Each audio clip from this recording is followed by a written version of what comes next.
Bueno, hola chicos, ¿cómo están? Seguimos con las clases grabadas. Hoy nos toca ver lo que es el desarrollo cronológico de las teorías atómicas. Si observan el programa de la cátedra, verán que este contenido forma parte de la unidad número 1, pero también forma parte del contenido plasmado en la unidad número 2. Así que no solamente hoy vamos a avanzar con la unidad número 1, sino que en forma simultánea también vamos a avanzar con la unidad número 2 del programa de la cátedra. Bien. La primera vez que surgió la palabra átomo, o que fue introducida la palabra átomo, fue en el siglo V antes de Cristo, y fueron los científicos de la época, Leucipo y Demócrito, quienes hicieron incursionar la palabra átomo en el momento para explicar la naturaleza y composición de la materia. ¿Qué fue lo que dijeron Leucipo y Demócrito en cuanto a las características que presenta el átomo? Decían que era indestructible y que era indivisible. También decían que entre ellos había espacios vacíos. También decían que la constitución de los elementos están conformadas por átomos, que la forma, tamaño que presentan los átomos depende de los distintos átomos que estemos analizando, y también decían que las características que presente la materia también iban a depender del tipo de átomo que la constituye. Bien, posteriormente fue Dalton quien profundizó esta teoría y decía que las teorías de los griegos estaban basadas en el pensamiento abstracto y no en la experimentación, o sea que se basaban prácticamente en conocimientos teóricos que no eran complementados con lo experimental. Dalton lo que sumó a las teorías que existían hasta el momento es que, como dijimos anteriormente, los elementos están constituidos por átomos. Los átomos de un mismo elemento van a ser siempre los mismos, que si nosotros analizamos una reacción química en particular, en el desarrollo de la misma va a existir una combinación y reordenamiento de los átomos desde que interaccionan como reactivos hasta que finalmente nos dan como resultado final la obtención de los productos deseados. La existencia del átomo no quedó demostrada recién hasta el año 1904. Entonces, si nosotros tenemos que hacer una línea del tiempo en cuanto al desarrollo de las diferentes teorías atómicas, podemos dar como punto de inicio a la teoría de Dalton en 1803, seguida por la teoría de Thomson en 1904, donde podemos ver que empiezan a mencionarse partículas subatómicas a la constitución del átomo. Por ende, lo que decía Leucipo y Demócrito no era real, que ellos habían planteado que eran indestructibles. Sin embargo, posteriormente, Thomson en 1904 empezó a atribuir partículas subatómicas cargadas positivas y negativamente, que luego recibieron el nombre de las partículas positivas, tener el nombre de protones, y las partículas negativas tener el nombre de electrones. Fíjense que en esta altura podemos decir que en la estructura del átomo esa distribución de las partículas positivas y negativas no era uniforme, pero sí constituían a la estructura total del átomo. En 1911 fue Rutherford quien incursionó en la definición de una estructura central a lo que era la composición del átomo, que representaba aquella parte más densa y que representa la mayor cantidad de masa del átomo y que recibe el nombre de núcleo. En ese núcleo, que es la parte central del átomo, le confirió que estaba ocupada por esas partículas que representan una carga positiva, que conocemos como protones, rodeado, como podemos observar, de cargas negativas alrededor del núcleo. Recuerdan que en una de las primeras clases que dijimos que se dieron en el curso de nivelación, dijimos que para que una estructura pueda existir y ser estable, necesita de la participación de cargas opuestas. En química, cargas opuestas significaba atracción. Lo positivo atrae a lo negativo atrae a lo positivo. Finalmente, como consecuencia de esa atracción, la estructura va a ser más fuerte o más débil, si esas uniones son más fuertes o más débiles. Pero para que se unan y haya atracción, sí o sí, tienen que representar cargas opuestas, positivas y negativas, que es lo que estamos observando en la estructura del átomo. En 1913, complementando a lo que decía Rutherford, fue Bohr quien dijo que esos electrones que se encuentran alrededor del núcleo no se encuentran distribuidos al azar, sino que se encuentran en órbitas que posteriormente recibieron el nombre de orbitales, que son los lugares físicos donde podemos encontrar la ubicación de los electrones. En el año 1926, 13 años después de lo que dijo Bohr, fue Schrödinger quien dijo que esos electrones que se encuentran en esos orbitales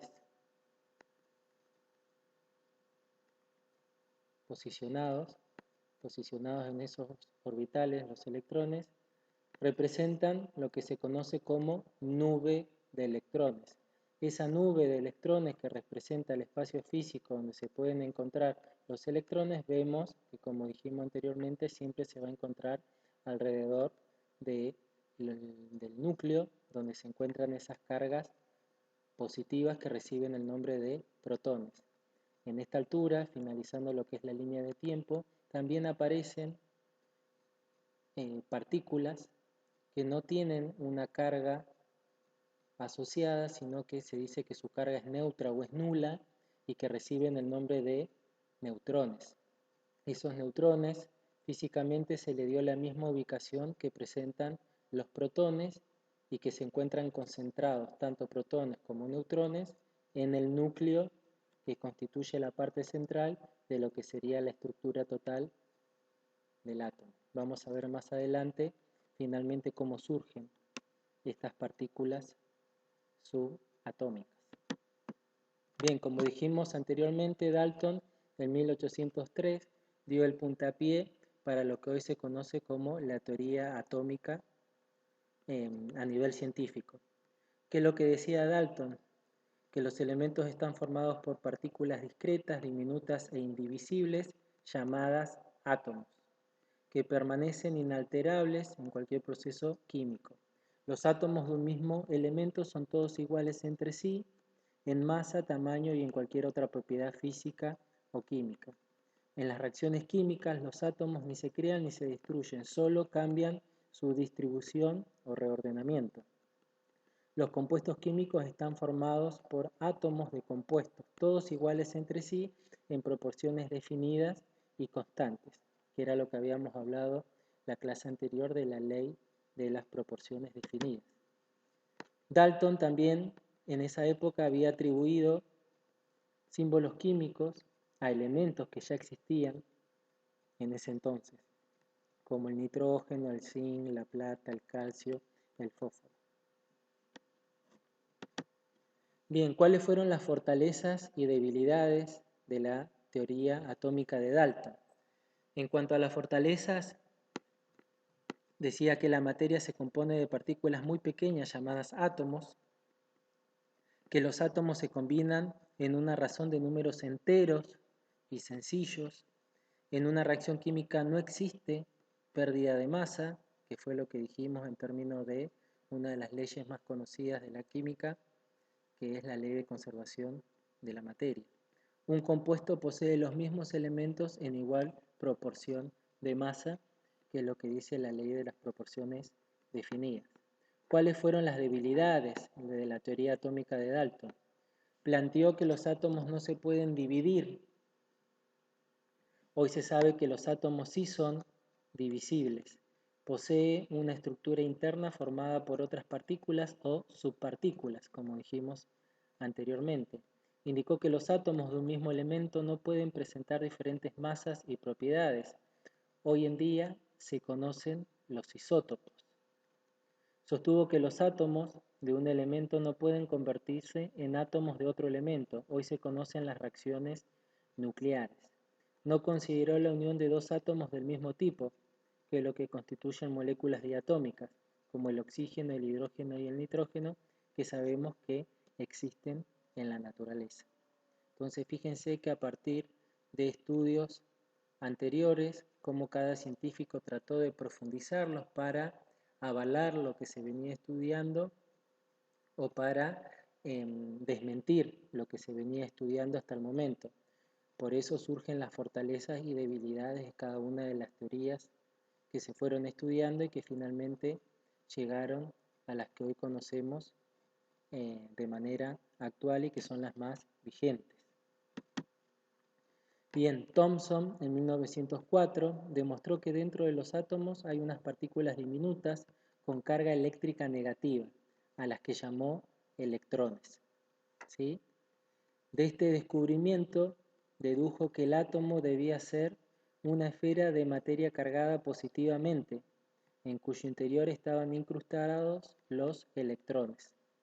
Fíjense, como dijimos en un principio, cargas opuestas finalmente se sienten atraídas y le confieren estabilidad a la estructura que estamos analizando. Esas cargas negativas como electrones, esas cargas positivas finalmente como protones. Rutherford en 1911 demostró que la dispersión, ¿sí?, de estas partículas era causada por un pequeño núcleo cargado positivamente situado en el centro del átomo de oro. De esta forma dedujo que la mayor parte del átomo es espacio vacío. ¿Qué fue lo que surgió acá? A través de radiaciones electromagnéticas que conocimos como las alfa, las beta, las gamma, lo que se hizo fue atravesar a la estructura de un átomo de oro, como podemos ver acá, el átomo de oro con su núcleo y diferentes cantidades de átomos de oro, fueron atravesados por esta radiación electromagnética asociada a las partículas alfa, que son partículas que tienen una carga positiva, y se puede observar que muchas de ellas pasaron directamente a través de los átomos de oro, pero otras fueron desviadas en sus cursos, ¿sí? Incluso esas desviaciones volvían al punto de origen de donde salió esa radiación. En este caso particular, surgió, como dijimos, la idea del núcleo y que estaba cargado positivamente porque al ser atravesado por partículas electromagnéticas positivas, como los rayos alfa, finalmente sentían repulsión o no sentían atracción por la carga positiva que tenían los núcleos de ese átomo. Entonces se atribuyó que había una zona central que representaba al núcleo en la estructura del átomo y que ese núcleo estaba constituido por partículas que tenían una carga positiva, ¿sí?, que sabemos hoy que reciben el nombre de protones. Entonces, a través de este ensayo y la repulsión que tenían esa incidencia de las ondas electromagnéticas hacia los átomos de oro, se podía decir que había una repulsión entre las cargas porque las cargas eran iguales, positivo con positivo se repelían y finalmente lograban una desviación en lo que sería el curso de la onda electromagnética. Bohr en 1913 propuso un nuevo modelo atómico según el cual los electrones giran alrededor del núcleo en unos niveles bien definidos. como dijimos anteriormente, fue Bohr quien empezó a atribuir cuál es el espacio físico que realmente tienen esos electrones que se sienten atraídos hacia el núcleo, y dijo que esos electrones finalmente se obtienen o se encuentran físicamente en los diferentes niveles y subniveles de energía.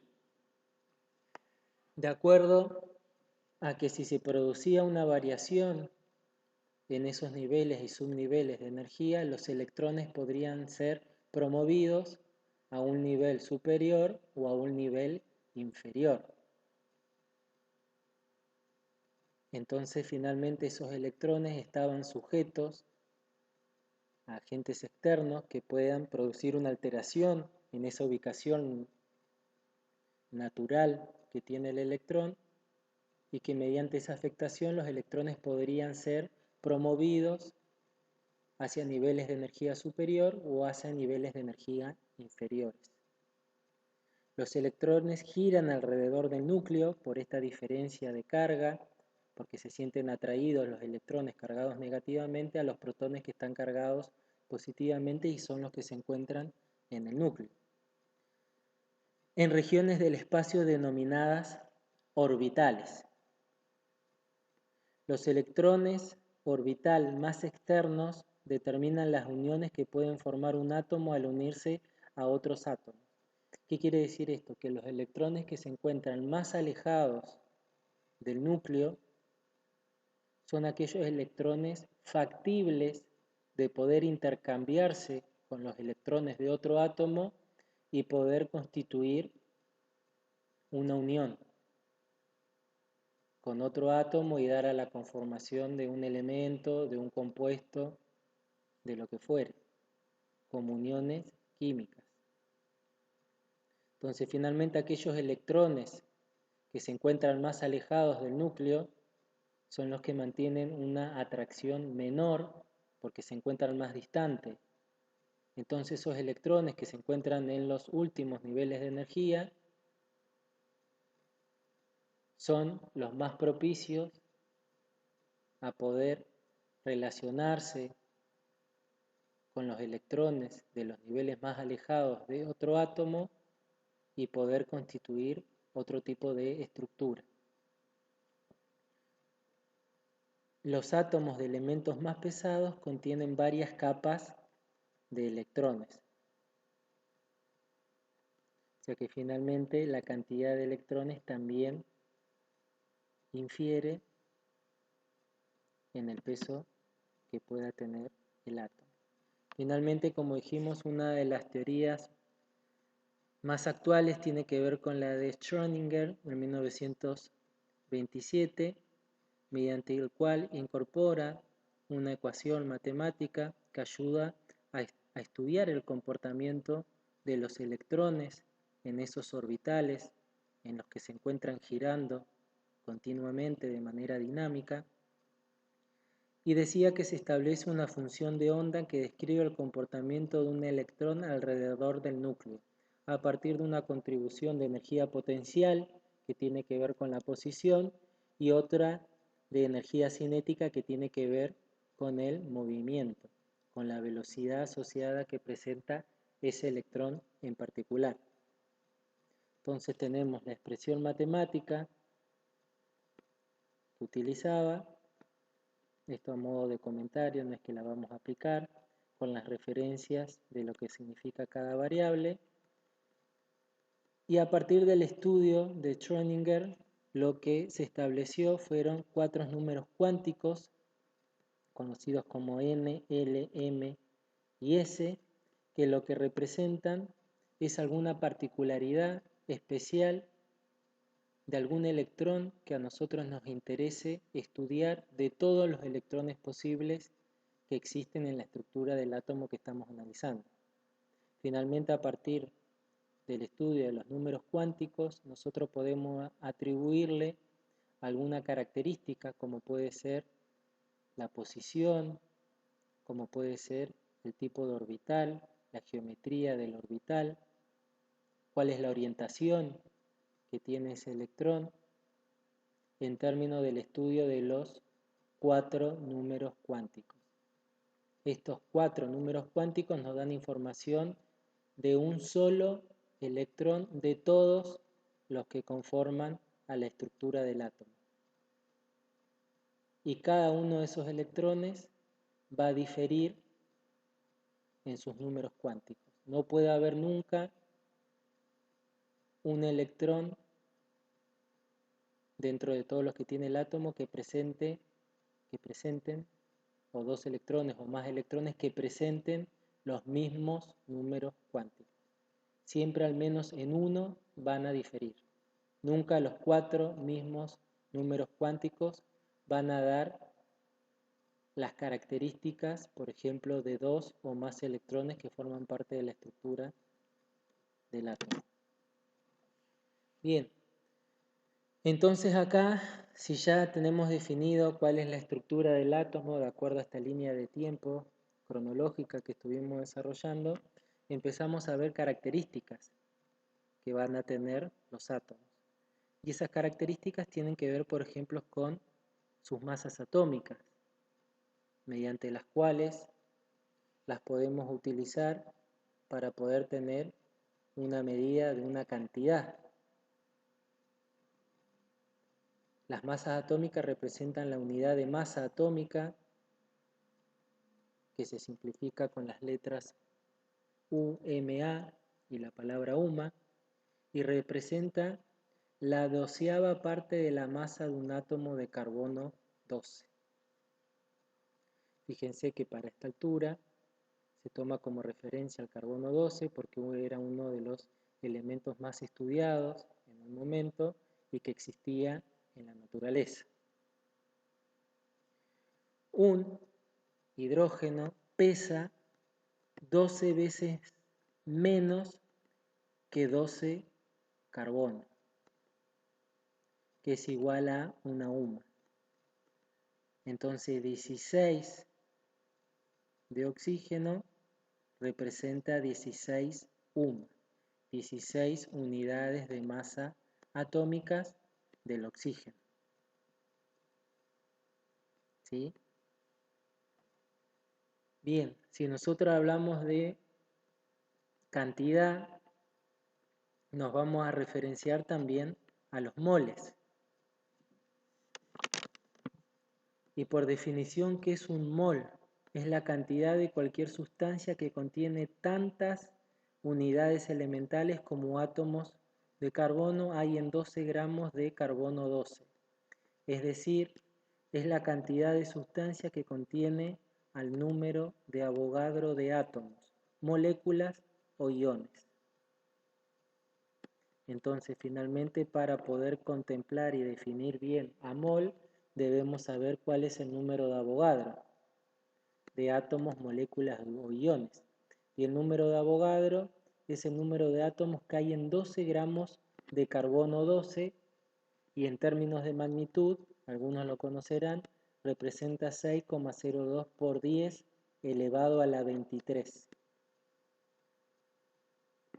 Finalmente, estas relaciones a través del número de Avogadro lo vamos a ver más adelante cuando tengamos que hacer cálculos estequiométricos, cuando les pida determinar, por ejemplo, la cantidad de átomos que se corresponde a un compuesto o alguna masa, la cantidad de moléculas contenidas en ese compuesto o en esa cantidad de masa.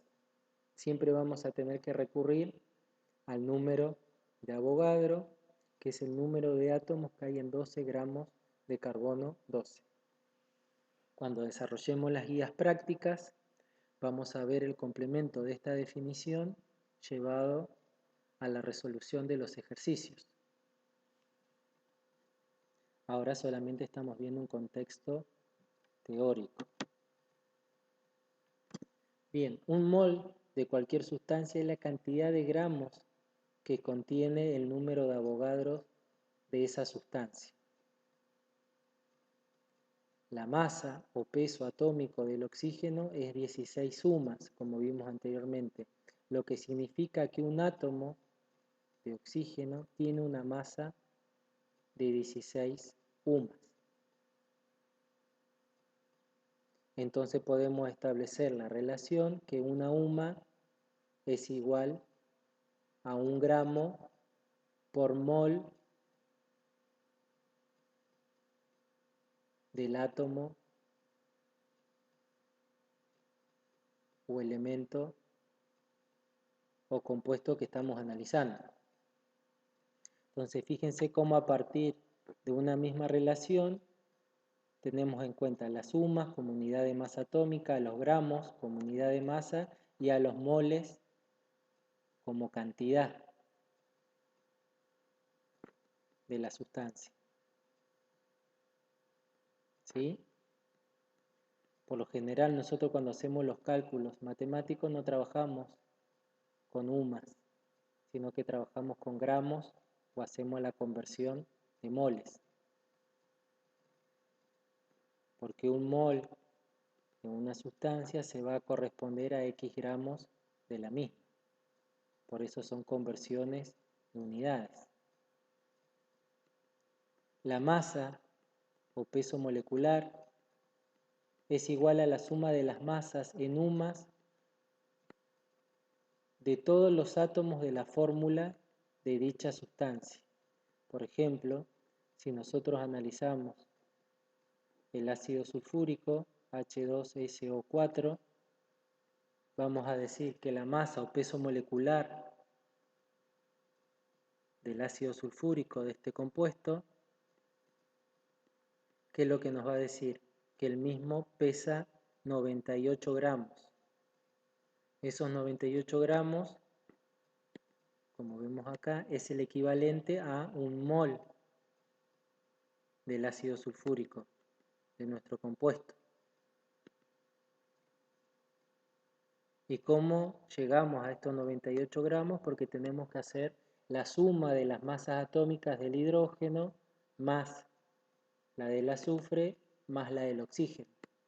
Sabemos que en términos generales el hidrógeno pesa 1 gramo, multiplicado por 2 nos van a dar 2 gramos. Recurrimos a la masa atómica que presenta el azufre. Recuerden que esta información la encontramos en la tabla periódica y pesa 32 gramos aproximadamente, más los 2 gramos que aporta el hidrógeno, ya tenemos 34 gramos. Y sabemos que cada oxígeno, como dijimos anteriormente, representa 16 sumas. Un solo oxígeno, un átomo de oxígeno, representa 16 sumas, que es lo mismo que 16 gramos, pero eso es el peso de un átomo de oxígeno. Sin embargo, nosotros tenemos 4 átomos de oxígeno, entonces el cálculo que tendríamos que hacer es multiplicar 16 por 4, que nos da 64, más los 34 gramos del aporte del azufre y del hidrógeno que dijimos anteriormente, finalmente nos da 98, que son los gramos que tenemos de ácido sulfúrico de nuestro compuesto por cada 1 mol del mismo compuesto, del ácido sulfúrico. Entonces relacionamos unidad de masa con cantidad, en este caso representado en moles. ¿Cuál es la relación entre masa, número de moles y peso molecular? Hay una expresión matemática que nos representa a las 3 variables y dice que para convertir en moles los gramos que representan a la masa de cualquier sustancia, solo hay que dividir por la masa o peso molecular de dicha sustancia. Entonces, finalmente, si nosotros queremos determinar el número de moles de una sustancia, tenemos que dividir la masa en gramos de esa sustancia dividido el peso o masa molecular de esa sustancia. ¿Sí? Entonces, en ese caso particular, nosotros tendríamos que tener, para poder determinar el número de moles, cuántos son los gramos de la sustancia que estamos contemplando y lo tenemos que dividir por el peso molecular de esa sustancia. Lo tenemos que dividir por la cantidad de gramos que tenemos por mol de esa sustancia.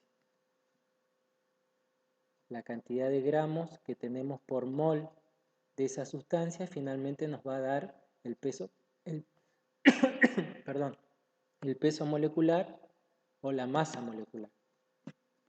Recuerden que hasta el momento estamos viendo definiciones, no se asusten, porque luego cuando veamos las guías prácticas vamos a ver la aplicación de lo teórico en lo práctico. Entonces, a partir de lo que nos plantea el enunciado como ejercicio, de acuerdo a la información que nos plantea el problema, vamos a ver cuáles son las herramientas que tenemos a nivel matemático para recurrir a expresiones matemáticas y finalmente poder resolverlo.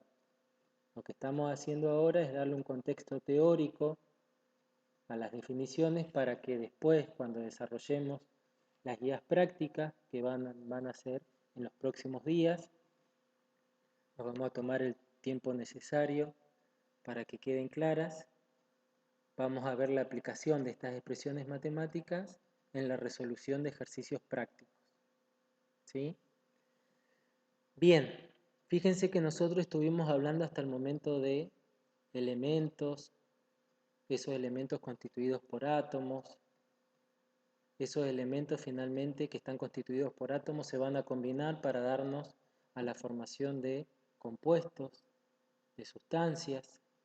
Entonces ahora tenemos que ver finalmente cómo se relacionan todos esos átomos, elementos, para poder constituir un compuesto o una sustancia. Y esa relación de átomos, de elementos, para poder constituir un compuesto o sustancia, se establece a través de la fórmula química que representa a ese compuesto. Y esa fórmula química que representa ese compuesto la podemos representar de dos formas que se relacionan entre sí.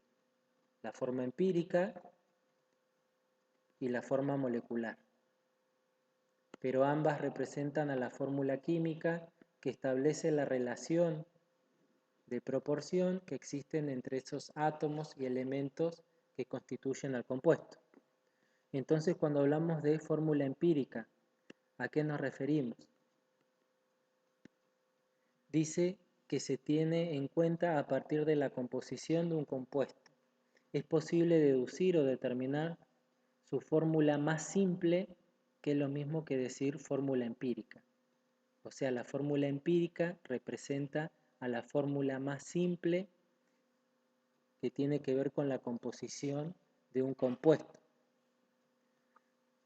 Y es una relación simple de números enteros entre los átomos que lo componen al compuesto.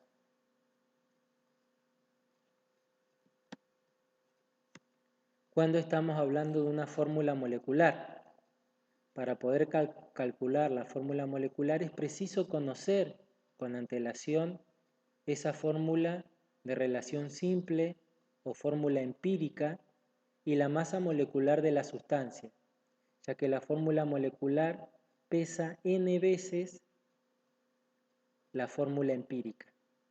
O sea que la fórmula empírica forma parte de lo que es la fórmula molecular. O la fórmula molecular contiene a la fórmula empírica. La fórmula empírica no tiene necesariamente que coincidir con la fórmula molecular. Puede que sí, puede que no. Por ejemplo, si nosotros sabemos que la fórmula empírica de nuestro compuesto es la que está representada en esta fórmula: carbono, hidrógeno 2, oxígeno.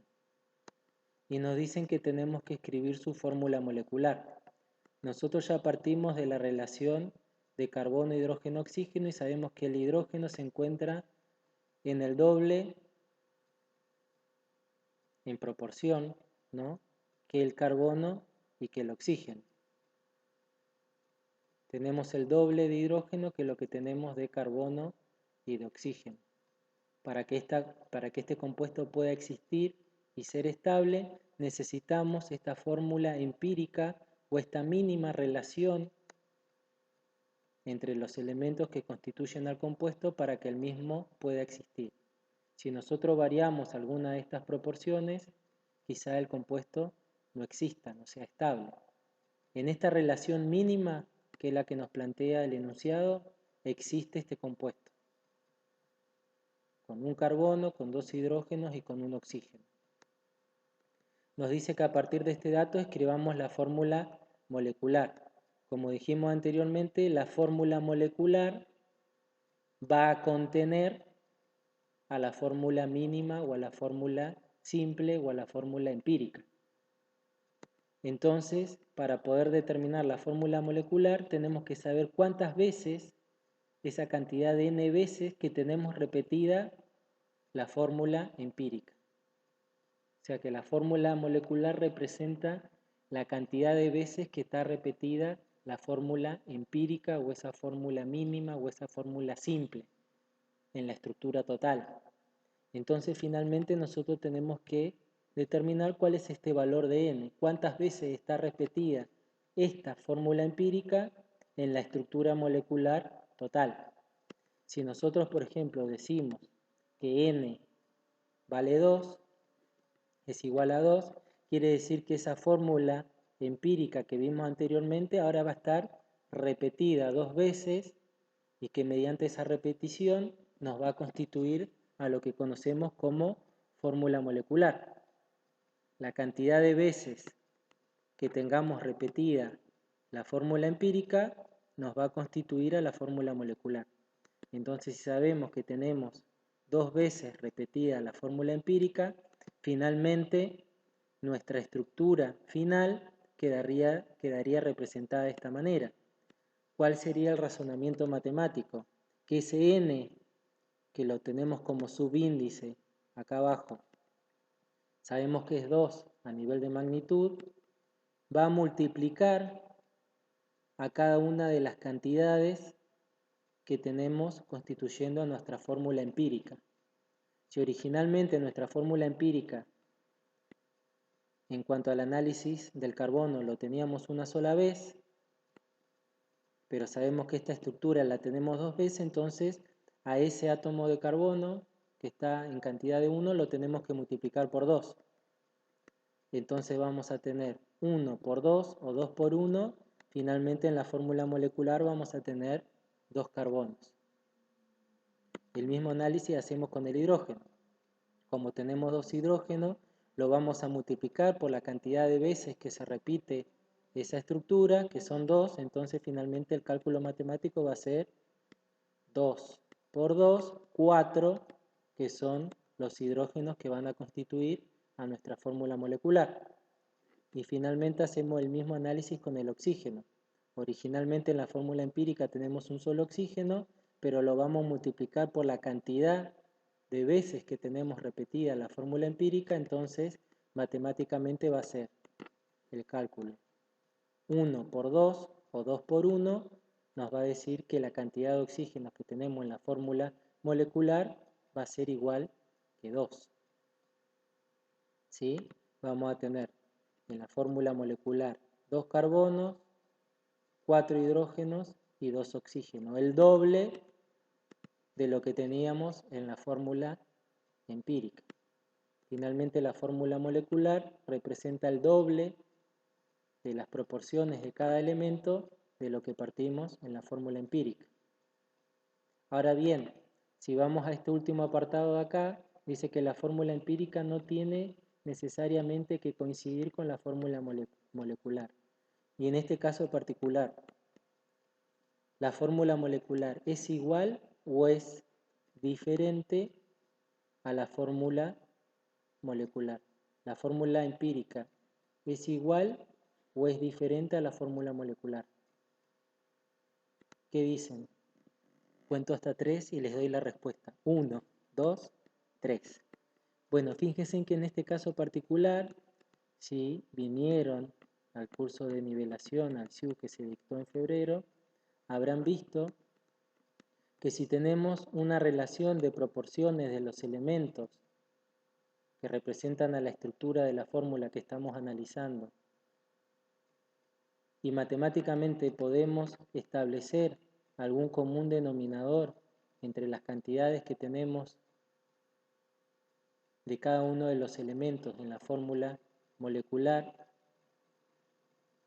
y existe alguna relación matemática de esos números, por ejemplo, que los podamos dividir por algún común denominador para poder representar la mínima cantidad de elementos que tienen que existir en esa fórmula molecular para que la misma pueda ser estable. Recuerden que para que un compuesto sea estable necesitamos la mínima cantidad de esos elementos que lo constituyen para que el mismo pueda existir. Siempre tenemos que partir de ese razonamiento. En este caso particular, esta estructura, que es nuestra fórmula molecular, no representa la mínima relación de proporción entre el carbono, el hidrógeno y el oxígeno. ¿Por qué? Porque 2, 4 y 2 son múltiplos. Podemos tener matemáticamente un común denominador entre los tres números y finalmente reducir nuestra relación de proporción de los elementos para finalmente poder constituir nuestra fórmula molecular. Por ejemplo, si a 2 lo dividimos por 2, 2 dividido 2 nos va a dar 1, que era lo que teníamos originalmente en la fórmula empírica. Si a 4, que son los hidrógenos que tenemos en la fórmula molecular, también lo dividimos por el mismo común denominador, que es 2, 4 dividido 2 nos va a dar 2, que son los hidrógenos que tenemos en la fórmula empírica. Y si finalmente al oxígeno, que lo tenemos en cantidad de 2, también lo dividimos por un común denominador, que va a ser 2, 2 dividido 2 nos va a dar 1, que es la misma cantidad de oxígeno que tenemos en la fórmula empírica. O sea que finalmente en este caso particular la fórmula empírica va a ser igual a la fórmula molecular. ¿Por qué? Porque los subíndices de la fórmula molecular tienen entre sí el mismo común denominador. Los podemos dividir por el mismo número y reducir la relación de proporción del carbono, el hidrógeno y el oxígeno a una mínima relación de proporción para que el compuesto también pueda existir y ser estable. ¿Qué hubiese pasado acá?